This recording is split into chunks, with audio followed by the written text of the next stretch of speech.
the chair of the branch, whose magnificent banner is now behind you, the Revenue and Customs branch for the 3 offices that we have in central Liverpool. I just need to tell you that we are live streaming this meeting on Facebook.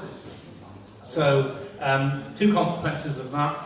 If you have a particularly sensitive job or you're restricted in terms of what your employer thinks you're allowed to say, then just obviously have you need to know that it will be going up on Facebook.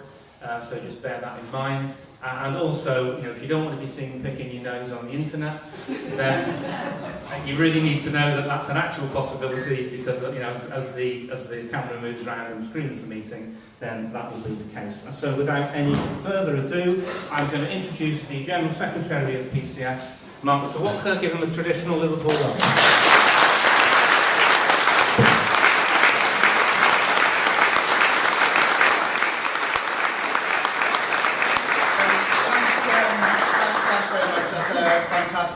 Welcome. I'm really delighted to be in Liverpool. This is one of 3 meetings that I'm doing here today, here in the DWP and with some of our members and reps earlier on. And I've obviously come to talk about the pay ballot, why we're balloting and asking everybody to vote yes to industrial action. I want to use my speech to ensure that everybody knows what it is we're trying to achieve, what the government has said to us in negotiations, why we're asking people to vote yes in the ballot, and most importantly, why this ballot is different to any that we've run before, both in terms of the action that we're proposing and the new legal thresholds we have to get over in order for the ballot to have any sort of legal weight. As Alan has said, this is going out live on Facebook, and it is one of hundreds of meetings that are going on now around and about the country in order to ensure that we can deliver a very, very big yes vote to the government to try and get them to treat us with a lot more fairness than they are currently proposing. So the first thing I want to say to people, whether you have been here 30 years or whether you're in your first year, as a result of the government's pay policy, the average civil servant today gets £3,400 less in real terms than if their pay had kept rate with inflation since 2010. So if you started in the civil service yesterday, your starting rate of pay, in essence, should have been £3,500 more or less larger. If you have been here 20 or 30 years, you should be earning £3,400 more than what the government's policy has delivered. That's because we have had 0% and 1% pay rises now for 11 consecutive years. Inflation has risen much, much higher than that. We've had an increase in our national insurance contributions, and people's pension contributions have also risen. In other words, what we have for civil servants and for most public sector workers up until this year, the lowest increases in pay since Queen Victoria sat on the throne. At the same time as you've been paid disgracefully low rates of pay, the government has told you that by accepting pay restraint, it has meant that they have not had to cut jobs. They have lied. Because whilst your pay has gone down in real terms £3,500, the government has cut 180,000 civil service jobs. We have the smallest civil service since the Second World War. Not only are 180,000 jobs gone, offices are closing the length and breadth of the country in HMRC, in MOJ, in MOD, in DWP, meaning many people who wanted to stay in the civil service have effectively been forced out. And to pour insult on injury, if all of that's not bad enough, the government, you may remember, in 2010 reduced the redundancy terms available to civil servants so that those who were unlucky enough to lose their job were robbed of 33% of their redundancy rights.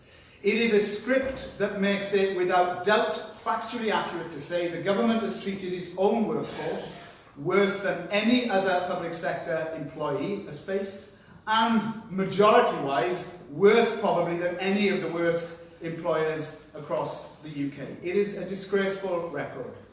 But last year, when we ran a consultative ballot on the question of pay, people remember there was a general election. In the general election, Theresa May lost a majority. She got a hell of a bad time in the election. Do you remember a nurse confronted her on question time? She floundered all over the place. And then after the election, the government began to tell people the 1% pay cap would be lifted, and they said that 2018 would not see pay rises restricted to 1%. I can tell you that I personally met the Chancellor of the Exchequer, I met the Deputy Prime Minister, I have met the Minister for the Civil Service on 3 separate occasions, throughout the autumn last year and at the beginning of this year. And in every meeting, the government's line has been there will be no 1% cap applied to civil service pay. So last year when we balloted people and we had that fantastic consultative ballot result, if you remember, 99% of people said they wanted a 5% pay rise, 80% of people more or less said they were prepared to take strike action to get it, and we had a turnout of 48.8%, that's the highest national turnout in any ballot in the union's history.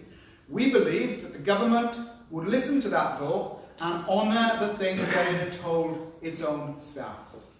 So I can tell you that to say that it was not just a shock, but the most monumental betrayal of your own staff, that when we turned up to talk about the pay remit, the government confirmed to us in the last 2 weeks that despite everything they had led people to believe, they have said in 2018 they still intend to use the budgets they set in 2015 at the height of austerity, when the government had a majority in a parliament. They will use those budgets for this year's pay, meaning every civil service department will only get 1% funding for pay. Now that is a disgrace, because that is essentially not just misleading their own staff, it means that what they're planning for us this year makes us worse off than council workers, NHS workers, or most certainly education workers, and most interestingly of all, far worse off than those people we represent in Scotland, who we have negotiated with the Scottish Government for all PCS members working in devolved institutions, pay rises that are fully funded and beat the rate of inflation for everyone. If you're on less than £36,500 in the Scottish Civil Service, you receive a 3% consolidated pay rise plus pay progression, or a 1% non-consolidated payment. And if you earn between 36,000 and 80,000, you receive a 2% consolidated pay rise plus pay progression, or a further 1% payment. For the lowest paid, our members will receive 12% funded increases. It's one of the best pay offers in the public sector. We have negotiated that for our members in Scotland. It means that if you work in the civil service in Scotland, you could be in the same building or on the same street as colleagues from HMRC or DWP who are employed by the UK government, who are expected to accept 1% this year, whilst you, if you work for the Scottish Government, will get pay rises of 4% to 12%. It is a complete injustice and shows what contempt the government hold its own workforce in. And therefore, faced with that, we believe that we have no option but to say we cannot let this stand, and we have to show them that our union means business, and all of our members are prepared to indicate they're not prepared to accept the 1%. Now, the government's answer in your individual departments will undoubtedly be within the next week to 2 weeks to say you can have more than 1% if you're prepared to trade in terms and conditions, or if you are prepared to agree to more cuts. In other words, departments have been told 1% on pay, but if you can find money yourselves by making cuts, you may be able to pay a bit more, as long as the Treasury give clearance. Our union's view is this: nobody should have to trade in terms and conditions. Nobody should have to see more colleagues lose their jobs, making harder workloads for everybody else. We deserve fully funded pay increases above the rate of inflation, otherwise this will be the 12th consecutive year that your living standards will have fallen. Now, we have been to the government and we have made the case. We have taken personal testimonies, we've taken independent research, we have taken pay comparison that shows the NHS getting 6.5% over 3 years, council workers getting 2% minimum for the next 2 years, Scottish civil servants, as I have already explained. The government's answer is there is no money, they're using 2015's budgets, and possibly in 2019, we've just seen a letter from the HMRC Chief Executive, they may try and talk to the union about new pay schemes that, if they can find the money, may mean next year they'll go some way to trying to meet our aspirations. Now, our message has to be we can't be waiting another year or 2 years to be trading things in. We want funded pay rises now, otherwise the civil service will be worse off than anybody else. Now, I also want to stress to you at this point that not only is the government trying to treat you worse on pay than anybody else, I should also remind people that our victory in the High Court that reinstated our redundancy payments to 2010's levels, one of the biggest victories we had after you voted by 96% in a ballot to reject cuts in your redundancy terms. The government have come back and said they want to now try and reinstate those cuts. So they want to make a further 33% cuts in your redundancy terms whilst maintaining a 1% pay policy. No other worker in the public sector is having their redundancy terms cut, and no other workers in the public sector face the same pay equation as us. So I think we have to ask ourselves, what is it about administering the national minimum wage, collecting taxes, keeping our borders safe, paying benefits, looking after universal credit, running our courts, working in our museums and galleries, keeping our roads safe, keeping our aeroplanes safe while they fly? What is it about those critical jobs that you and your colleagues do that make you deserve worse pay, worse redundancy terms, and unfair treatment more than anybody else? Now, I hope you all agree that that cannot be allowed to stand. People have to stop being forced to take second jobs, not having holidays, or worrying about how to make ends meet just because you're unfortunate enough to work for this government. So we have tried everything to persuade them to take a different course, and up to now they're saying no. That's where this ballot comes in. Everybody, if you haven't received it already, in the next few days will receive a ballot paper from the union asking you whether you are prepared to vote for industrial action. This is the most important ballot that we will have run in years, because the equation is quite simple.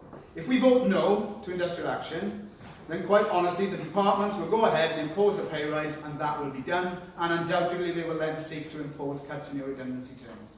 If we vote yes to industrial action, the union has no intention of calling a strike immediately. If we vote yes for industrial action, our pledge to every member is we will go back to the Treasury and we will go back to the Cabinet Office.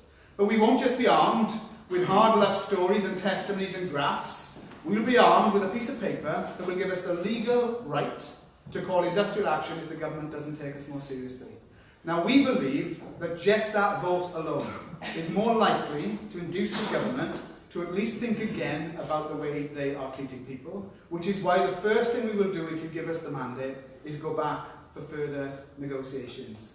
But we should be in no doubt that if we don't get that mandate, then pay will be imposed in the way that we have said, and it will be another year of misery. Now, the important thing to say about this vote is the government's changed its laws in terms of union balloting. So unless more than 50% of our members vote in this ballot, it doesn't matter if we get 100% yes vote for strike action, it gives us no legal mandate whatsoever. The government has singled out trade unions for unfair treatment, and we now have to get more than half our members voting. It's never been done before in this union. It hasn't been done in the majority of big public sector unions. One union has done it since the law was changed, and that's the Postal Workers Union, who delivered a near 80% turnout in the ballot. And by the way, the ballot result itself was enough for the employer to negotiate and the union to notch up an important victory for its members. So I say to you now, in all honesty, the government are sitting there and the Cabinet Office is sitting there believing we cannot get a 50% vote in this ballot. Imagine the shock it will give them if we do not just beat 50%, but smash the threshold with a huge yes vote for action. So our call to everyone is to fill in your ballot paper and send it back. I'm going to say something I never thought I would say years ago, which is this. Even if you believe you won't take strike action and want to vote no, it is more important that you vote no than you put your ballot paper in the bin. Because not voting means the union will not get to the 50% threshold. So our key message here is we want everyone to vote yes, of course we do. But most importantly, we want every PCS member to fill in their ballot paper and send that ballot paper back, because getting over the threshold with a huge yes vote will strengthen our hand in the negotiations. Now I want to then move on in finishing to this. That simple act itself will strengthen our position, but we've got to be prepared for the government to say, well, let's see the colour of their money. They may have voted for action, but we're still going to sit tight. Now this is where this ballot is different to any other we've had before, and it's different for a number of reasons. First of all, I don't think anyone can dispute this is the weakest government that we have had to deal with in years. It teeters from crisis to crisis from day to day. It has no mandate to do to you what it is seeking to do, but it is relying on members not voting or members not being prepared to do anything to get away with this massive injustice. So we get that yes vote. I've said to you we will go back for talks. But we're going to be doing another thing whilst we're voting.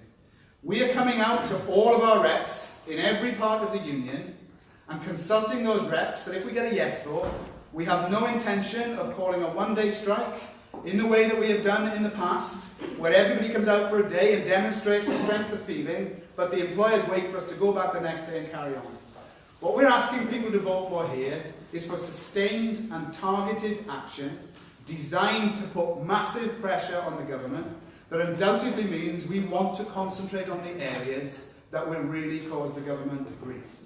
And that means we may say to people, if you vote yes, that maybe instead of having a one-day strike, we'll ask people to contribute voluntarily to a strike fund that will allow us to pay strike pay for others to stay out for long periods of time in the areas that Theresa May cannot ignore. And what are those areas? Well, it doesn't take rocket science to work them out, does it? Their call centre networks depend on access to government services for people working in call centres. Universal credit, a government weighing around its neck, under-resourced, our members working in terrible conditions. We have the ability in universal credit to stop it. We know in passport offices, at the borders, in the airports, we have the ability to cause immediate disruption if our members walk off the job. And you will know in HMRC the areas where people withdrawing their labour may have an impact very, very quickly on the employer's operation, whether that's the national minimum wage, whether that's tax collection, whatever it is. In other words, what the union is seeking here is a mandate not to protest, not to say it's terrible, but it's a mandate to make Theresa May's life as difficult as we can if she continues to insist that you must have a cut in your family's living standards for the 11th consecutive year, and she's not going to do anything about it. And that is different to what we proposed before, because we think the government will not be able to withstand targeted action, and it will have to sit down and negotiate with the union. But there's a final reason why this ballot is also different to what we've done before. The union makes all of our members this pledge. If we get the mandate from you for a lawful strike, one thing has happened in the change of the law that actually works to our advantage. In the past, if you voted for a strike, the union had to call that strike within 28 days. The law has now changed, so the mandate you give us remains legal for 6 months. So we have 6 months to pressure the government, to put maximum pressure on them. We don't have to call action because our mandate is ticking out. And that allows us to do something we haven't done before, and it is to make this solemn pledge. If you give us the mandate, we will go to the talks. We guarantee to members that before we call any strike action, we will come back and have a second consultation for everybody to agree the industrial action programme that we have in front of us, or to say that they believe any final offer is acceptable. That second mandate won't be a postal ballot, just to be clear. They cost a lot of money and take weeks and weeks to organise. It will be conducted through telephone, through internet, through workplace meetings. But the guarantee is if you're sitting here today and you're unsure, you're thinking, I struggle to make ends meet, I'm not sure if I can afford to go on strike, we still urge you to vote yes, because that yes vote strengthens our hand in the talks, but we guarantee to come back to you and consult you again before we call action. If we then call it, however, you've heard what I've said, the NEC wants that action to be hard-hitting, and we want the government to realise they're going to have to talk to us. So I'm going to wind up now by saying this, really. You've been treated shamefully. The government sits there arrogantly believing its own workforce will put up with it for yet another year. We have to show them that they have miscalculated. We have to show them that not only in Parliament will we have political support, it'll be the first strike ever that we have had, where the leader of the opposition won't be looking at the ground saying we shouldn't be on strike. We will be supported from the dispatch box.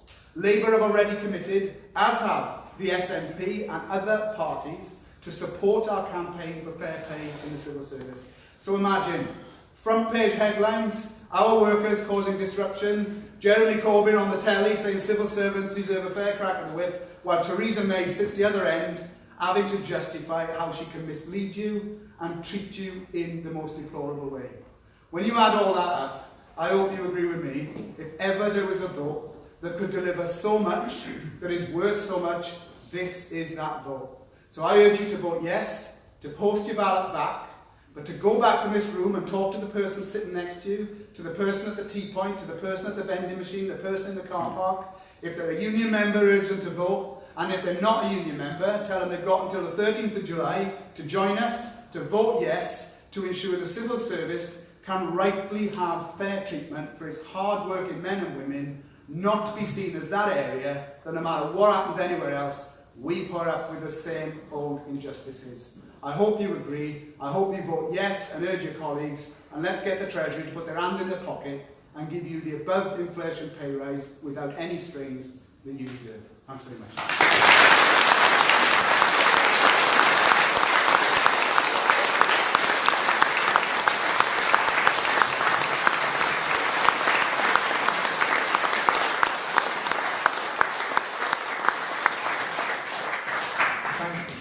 Thanks, Mark. Obviously appreciated. There are half a dozen seats at the front here, so if people don't want to stand for the next 20 minutes, half an hour, then do feel free to come and make my photographs look nicer. Lovely. One volunteer, two. Come on, guys. Come and sit down. Oh, brilliant. Thank you very much. Just give these colleagues just a minute or so just to come back through. Lovely. No other takers? Right. So we're going to move now to questions and any contributions, any points of view. Those of you who've been to our meetings here before will know that opposition points of view, contrary points of view, difficult questions are all most welcome. And so, you know, no problems with asking anything at all. We have had a question in from the Facebook Live event. I'll merge that in at some point, and if we get any more, then I think the people who are running that will let me know. But I'll take a few questions and contributions, and then if Mark can just kind of make notes on those, and then we'll come back. There is always somebody who says, I don't need the microphone. And that's normally true, but all I would say is, your colleagues do. So it's quite respectful, particularly for people who are hard of hearing. If you would use the microphone, you need it about here so that you're actually speaking into it and not sometimes speaking out of it and sometimes speaking into it again. So if you could use the microphone for your question, that would be great, and then everyone can hear the question. Mark may well be repeating them in any event, just for the benefit of the tape, as they say. So, okay, so a show of hands as to anyone who's got a question or a point of view. I'll bring the mics down. Take these two colleagues first.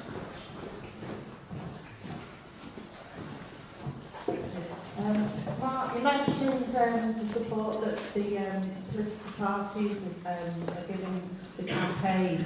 How could local, for example, I'm a member of the Southport Labour Party, how could we get involved to help with the campaign? I know the union's not affiliated to any political party, but I see it as natural bedfellows, and I just wondered what advice you would give to local Labour parties and organisations to assist.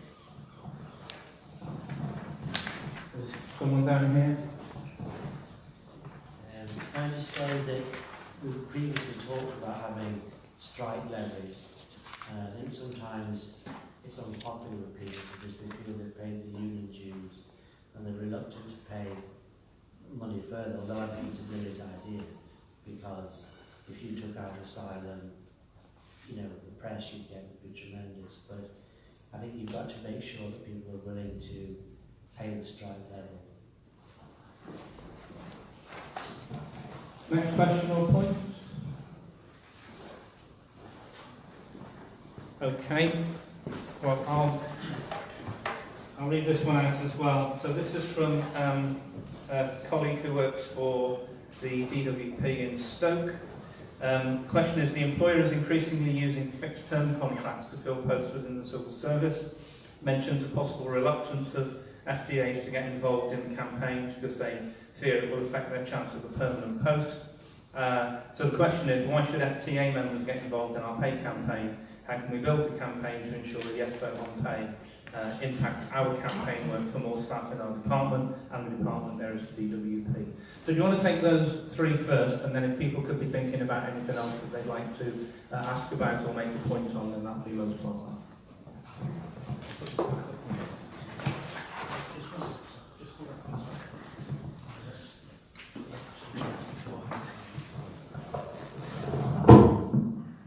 Thanks very much. In case people are wondering, this is no showbiz thing, but my transplant drugs made my arm shake a lot, so I can't hold a microphone. So 3 really good questions. Firstly, on local Labour parties. I'll give you an example. On Saturday, I did a public rally in Swansea city centre. And it was for PCS members. DVLA is in Swansea. It's our biggest branch, 3,500 members in Swansea. And all the unions came, and loads of local Labour Party branches came. The leader of the council came, the local MP came. And what it did is it lifts people's morale. Because we know that no matter how many speeches that I make, that when people go home, they still know that they're voting to take industrial action. They go back to their office. People may not sometimes feel as confident. People might wonder, why is it just PCS? Why aren't any other unions doing anything? So for me, part of this is that we seem to be getting support. So I would hope that if people are in the Labour Party, they should raise it at all their branch meetings, pass resolutions in support, go down perhaps and help do leafleting if we're doing leafleting, if we're doing any petitioning. More people who realise what it is we're doing and why, the greater that support would be. I mean, there's not many unions, I think, in history who would have had the Shadow Chancellor come to their conference before we voted to have a strike ballot and say that he supported our strike ballot, and that if he was the Chancellor, he would lift the pay cap and put funding in. So we have got to get this message across that actually we do have a large degree of support. The other thing I think politicians could help us with, and local Labour Party members and councils could help us with, is I still don't think people know what civil servants do. I mean, despite all the campaigns we've run over the years, people still often think of civil servants as Whitehall and, you know, the senior mandarins, all the people they keep talking about Brexit. And the reality is the bulk of the civil servants are people like you in the Northwest, running major government services to the public on low pay, often doing frontline work. So I think we also got to get across the importance of what our members do. And in a city like Liverpool, the economic impact having a 5% pay rise would mean. I mean, I'm going to repeat this because I do it everywhere. I mean, I'm making pledges. I always don't come back to home, but my pledge everywhere publicly is this, that if our members get a 5% pay rise, I think we can guarantee that not a single one of them will put their 5% in the Cayman Islands and avoid paying tax. what people will do is they will spend it, won't they? They will spend it on their families, the things that they're not able to currently think about doing. Will boost the local economy and it will boost people's quality of life. So I hope that all our Labour parties here will get involved and will pass motions in support. The levy, that's a very important question. People will know, and people do ask. The government tried to bankrupt this union, if you remember. You all used to pay your union dues straight from your pay packet. They made that, they took that away from us, and we had to sign everybody up for direct debit. The union lost overnight £6 million income a year, and our membership, although we've now managed to stabilise it, we were once 320,000 members in this union, we're now 180,000. That's a combination of the cuts and a combination of check-off. So the union had to do incredible things to keep the union moving forward. So we're not Unite that has £36 million in a strike fund. We're managing to meet all of our commitments, we're trying to grow. But what we now need to do, if we want to pay people to stay out on strike, and it's clear, isn't it, that we can't expect some people to lose weeks of pay on behalf of everybody else, we're going to have to sustain them. One of the things that maybe we should think about, and I'll just throw this out tentatively, is when we come back and ballot people and consult people about the form of action we take, it may well be that some people will say, you know what, rather than have a one-day strike to start, which will cost a lot of people 40, 50, 60, 70 quid, people may say, you know what I would rather do is for 3 months pay a £5 in a month, that'll cost me £15. It's less than losing one day's pay, and it would make the union raise £500,000 to sustain people who are off on strike. So we need to perhaps think, not that it's just a sort of a charitable thing, but we actually specifically link that the money people give will be able to help pay a colleague stay out on strike in an area that we believe will have an immediate impact. And that's the debate that we need to have. Because obviously the union needs to show the government that everybody supports it. And that's why sometimes we want to take all-member action. But what we also want to do is take action that the government cannot withstand. And that's what the NEC is going to have to weigh up. But I hope that what we can get across, and I can make this guarantee that every penny donated to the Union Strike Fund will be used to fund industrial action in the campaign moving forward. And the final question to the colleague in Stoke is, if you're a fixed-term contract, or if you've just started, the answer to our problems is not to hope by keeping our head down that you'll get favourable treatment and that maybe things will work out well and rely on the benevolence of employers who, generally speaking, have not been very benevolent. It is to recognise that it's the strength of the union that will determine whether fixed-term contracts will get jobs, whether we will have better rates of pay for all staff, permanent and fixed term, and whether people have a future.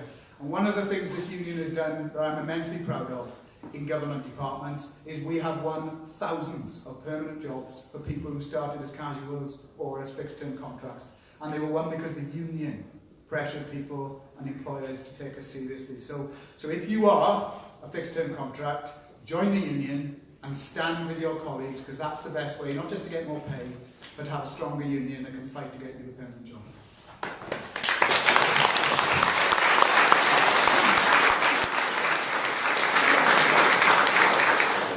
Okay, next person in the room who'd like to ask a question or make a point? Yes, a couple. So I'll take these two and then put your hand up.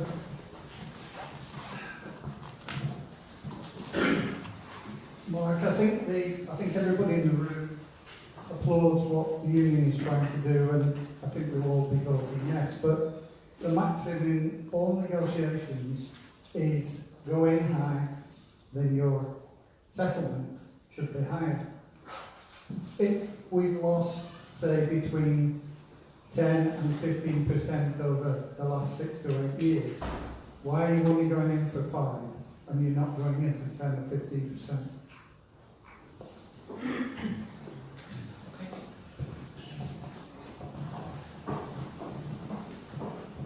Yeah, Mark, I've been speaking to members over the last week or so in terms of voting yes on the pay ballot. And one of the key issues that they raise over and over again is in regards to pay progression and the fact that there are individuals sitting next to colleagues doing the exact same job for getting £4,000 less pay. My question is, how are we going to deal with that issue within the 5% pay claim?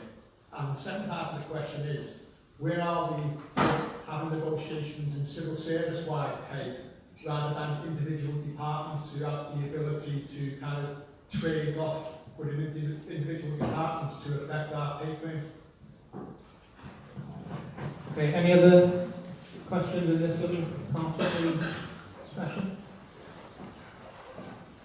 Okay, I'll ask Mark to take those up.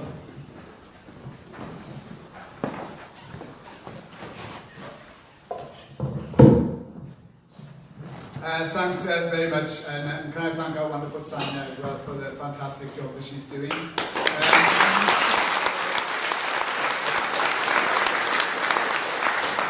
For the Facebook audience, the first question was why are we only claiming 5% when I've set out that actually we have fallen between 10 and 15% behind.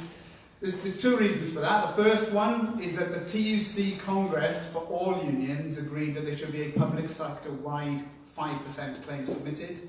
And what we wanted to do at that point was have a united stand with our colleagues everywhere else and put in the same pay claim across the board.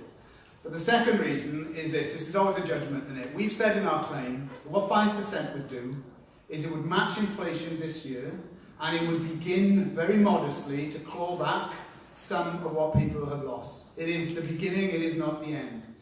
And the reason we pitched it there was because if we had put in what we could justify, 10 or 15%, the danger with that is that many members would say to us that that's unrealistic, you're never going to get 15% in one go, and is the union serious because you're just going in too high? So these things were a balance. What we did is we consulted throughout the union about the claim, and what we felt was the 5%, because it's what others were putting in for, and because it began to claw some stuff back, was the right place to start, but it is only the start. And it's interesting that I've met some members who have said to me they think 5%, yes, great, but they don't think that we'll get 5%. So these things are a balance. We're clear, 5% matches inflation and beginning to get some stuff back. The second question was about pay progression. And I'm glad that question's come up, because let me take you back to the Scottish offer. The Scottish offer that this union has negotiated with the Scottish Government is for 3% consolidated plus pay progression on top, and anyone who's on the max gets 3% consolidated plus a 1% non-consolidated payment. And that is quite right. And it is absolutely right. The pay progression, which should be contractual, should be above any cost of living increase. So the union is very clear about what we've achieved in Scotland. Longer term, we know that at the moment the civil service on pay progression, everybody's doing things differently.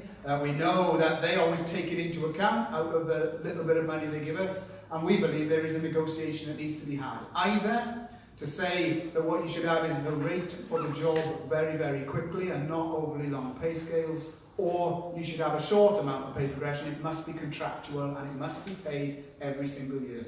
And why that question is important is because the government claim that you do all get pay progression. Listen to them in Parliament when they say it's not 1%, it's because people have contractual increases that sometimes is worth 3 or 4%. And they know that that is not true for their own workforce. So for us, the Scottish model is the model that we think is the right one, but we want to be discussing that as part of the pay talks, which links to the final part of your question, which is, are we having civil service-wide pay talks, or is it department by department? Now, everybody will remember, Mrs Thatcher took away national pay and introduced it to every department. We now have everybody doing different things. We see cities like where I worked before in Sheffield, where people will leave one department to go and work in another for £500 extra. It means the department loses experienced staff, people are jumping around all over the place for sometimes small differences, but differences that shouldn't exist. Our view is legally the employer is the Crown, and that everybody should get the same rates of pay across all different government departments. Now the government don't agree. But in this pay claim, we've said we want 5% funding for national negotiations to divvy this up across the board. Now it may well be, if we're successful, the government may say you can have some extra funding, but we're not prepared to have national pay this year, and they want to give that out to departments. Our view then is if we can't negotiate it nationally, that each department must use all of the funding they've got for pay, and they must negotiate that with PCS in the different departments, whilst we try to move towards national pay. So wherever you work, the simple proposition is this. We want your employer, either the Treasury or the Cabinet Office or your individual department, to get extra funding of 5% so that it can put that into people's pay. That is what this campaign is about, which is why everybody benefits. But the last thing I want to say about this is that we have told the Cabinet Office that national pay must be where they move ultimately.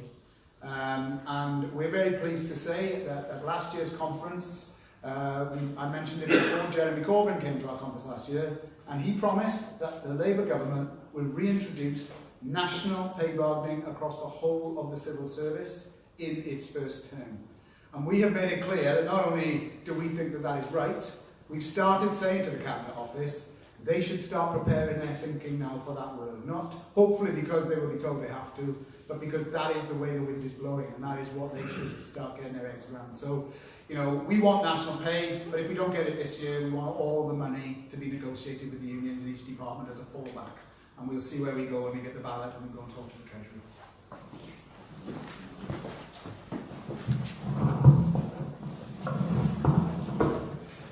Right, final chance, guys. Any questions or points of view? Okay, well, I'll just make a few points myself to sum up then. And that's about what you can do, because obviously the point of the meeting is to build for a successful ballot, for a yes vote, and for a higher than 50% turnout. So obviously the first thing you can do is vote. I haven't personally had my ballot paper yet, but I'm told that some people have. Anyone here had a ballot paper yet? Okay, none of us have had a ballot paper yet, so when it comes, then not many people have got a clock on the mantelpiece nowadays, because hardly anyone's got a mantelpiece, but the old saying is don't put it behind the clock on the mantelpiece, so obviously do that as soon as it comes vote. It would also be helpful if you then went onto the PCS website. There's a rolling headline running, I was checking on my phone before about this, and one of the things that comes up periodically is a thing called I voted. You pop in your membership number and the fact that you voted, and that will help the union keep track of, you know, the turnout. That will be quite useful as well. As Mark has said before, speak to your colleagues at work. The best advocates for the union are you. Not you may well be a rep, but most of you are not. So, you know, don't rely on the reps. It's the ordinary member who can make the biggest impact in this by talking to your colleagues. So speak to your colleagues, ask them if they're in the union. If they're in the union, ask them to vote. Whether they're going to vote yes or no, ask them to vote. And if they're not in the union, have a nice conversation with them about whether they would like to consider that, and try and recruit them. Again, the best recruiters to the union are not reps or branch officers. It is the ordinary, just the ordinary member yourselves in the workplace. The easiest way to join is online, so you don't need any special equipment or training to recruit someone to the union. You can just say, go onto the PCS website and click and you fill in your details. The member can fill in the details online and join online. And as Mark has said, if people join by the 13th of July, they'll then be able to presumably ask headquarters for a ballot paper, because they won't have been issued one already, and can then participate in the ballot. So you can vote, encourage other people to vote, recruit to the union. If you do social media, so Facebook, Twitter, Instagram, all the other things that exist now, then you can help the union by mentioning on that you voted in the pay ballot. You can link to the PCS material, encourage your friends who work in the civil service to also vote, and all the points that Mark's made about why this is that we're looking for a pay rise. So like the Facebook pages that PCS runs, follow the PCS Twitter account and share is the message there. If you're willing to spend a few minutes outside your own workplace or another workplace giving out leaflets, then that will be really helpful. There's a Northwest PCS website, and that will have details of where leafleting is taking place, and possibly, I'm not sure, an opportunity to contact and just offer to help out with that. The other thing that you might be able to give an hour or more for is phone banking. Phone banking is not where you log on to find out why you need more pay. Phone banking is where you get together with other people in a room, provided with a telephone, or use 3 minutes on your own telephone, depending on the system, and then you're given the numbers of PCS members to ring and a short script to ring people up and say, have you voted in the pay ballot? Would you vote in the pay ballot? It's done collectively, so it's you're not on your own, and that can be quite fun. So if people want to volunteer for that, then that would be great. If you're interested in the union and would like to be more involved, then consider becoming a rep. More reps are always welcome. We provide training, and your employer will provide some time off, both for the training and for your union activity. And that might be representing individual members who've got a problem with their employer. We call those personal cases in my branch, probably similar in other branches. And also we have people who negotiate with the employer locally about issues that affect you and your colleagues in the workplace. So obviously there would be training before, and there would be support from other people in that. Being a rep's really, really rewarding, and I can't recommend it enough. Helping your colleagues at work is really, really rewarding, and negotiating improvements for yourself and other people in your immediate workplace is also really rewarding. So a few ideas for you to take away there that you can help with this campaign. So thank you very much for attending. Please show your appreciation for Mark.